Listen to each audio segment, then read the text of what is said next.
ایک مجلس میں ایک بیوی سے اور دوسری مجلس میں 4 بیویوں سے نکاح کیا تو اس کا کیا حکم ہے؟ چنانچہ اگر کسی شخص نے اولاً ایک مجلس میں ایک عورت سے نکاح کیا، اس کے بعد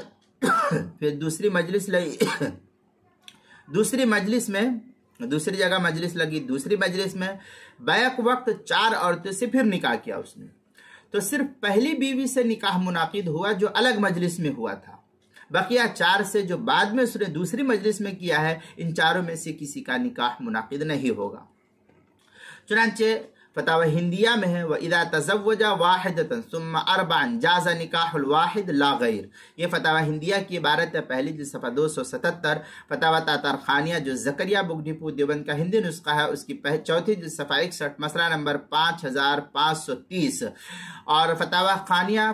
جو فتاوی ہندیہ کے حاشیے پر ہے، اس کی پہلی جلد صفحہ 363، کتاب المسائل چوتھی جلد صفحہ 280 پر بھی اس کو نقل کیا گیا ہے۔